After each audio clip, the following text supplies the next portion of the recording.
Okay, this is day one of the Cumming, Georgia bathroom, and this is a pretty good sized master bathroom. There's a little toilet closet area here and a walk-in closet back here with a jacuzzi tub and a shower. The customer has already done a lot of the tear out that I normally do.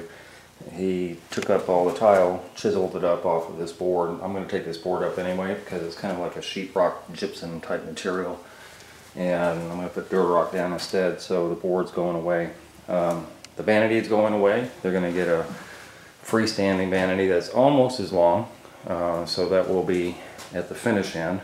The tub is going away. This jacuzzi tub apparently they don't use too much, so she has opted for a freestanding tub that's almost the same length, and so that will end up going there with the drain on the back end instead of over there. So I'll be moving that drain, and I'll be moving the supply lines up about middle center area over here. So that's what that'll look like. Because of that, I'll be putting a knee wall right here. There's a panel of glass, and I'll be putting a knee wall here, probably about the same height as this knee wall. This knee wall is going to get bumped up because they want their outlet that's over there, same position over there, since it's currently there now. It used to be inside the mirror. So that will go up a little bit higher, and then I will put the outlet on that wall so it will match that one. Those lights will be going to center of the sinks.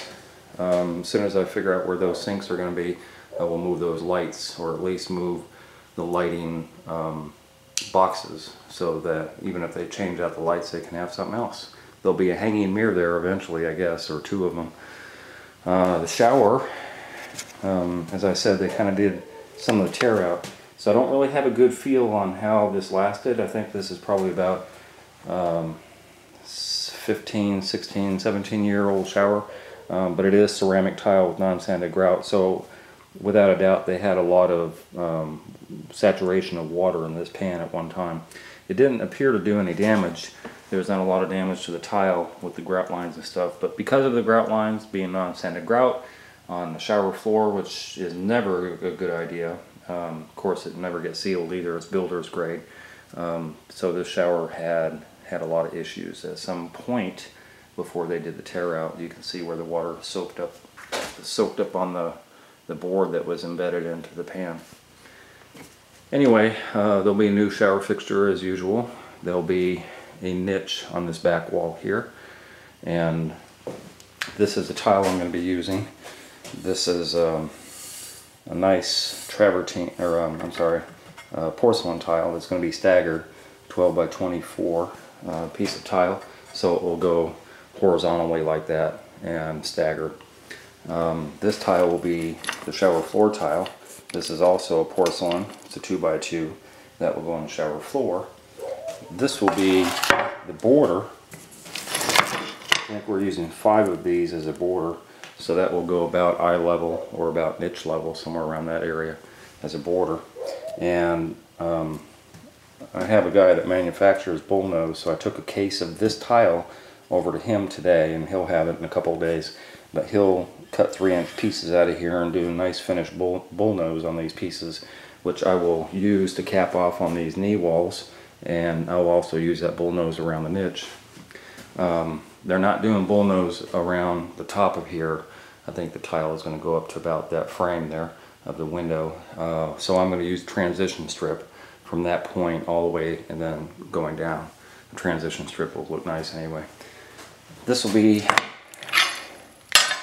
the floor tile.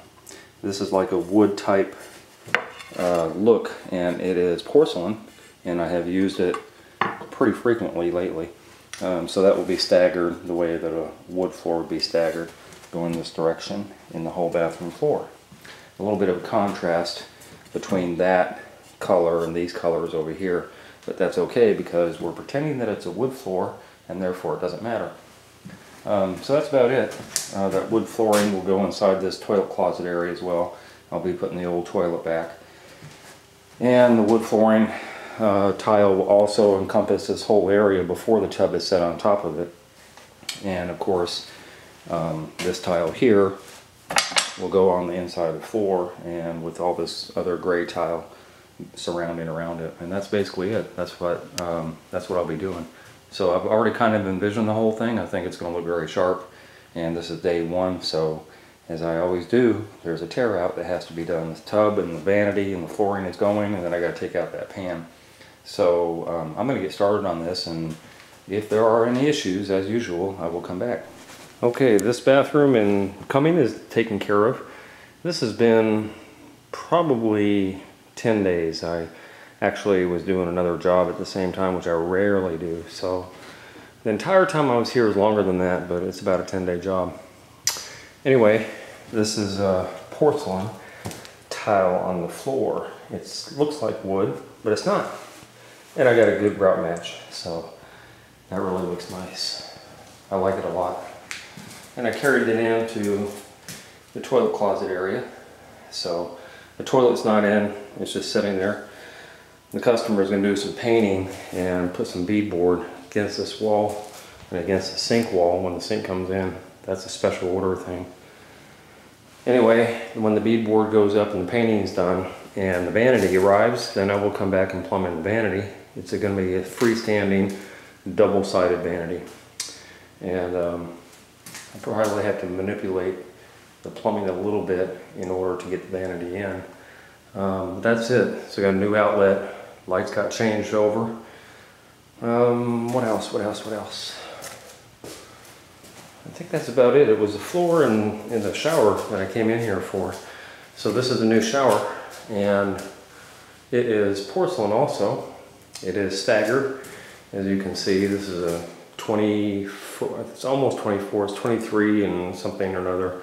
So they got staggered. I've done a couple of these already with this type of tile, and used transition strip on the top in order not to use more bullnose. The bullnose got cut by a guy that does bullnose, and so we'll use that around there and use it on the outside as well as the inside of the knee walls. And of course this knee wall got raised also. And use the contiguous marble top for the curb. And then the 2x2 tile on the inside of the shower floor. You know, new shower fixture and head and all that stuff, and then the border with this mosaic glass type border. So it's complete except for putting it in the tub, which is actually right there. And same time I do the vanity, I'll be plumbing that in. I put these supply lines and the drain in a long time ago when I was doing the prep, so that's ready to go. The tub is going to sit elongated this way, and actually that won't only be seen because it's about 8 inches or so from the wall. So the only way you're going to see that is from the inside of the shower. And that's about it. So I'm out of here and I'm on to the other job I was doing, and I'll continue that until I get done with that out in Stone Mountain.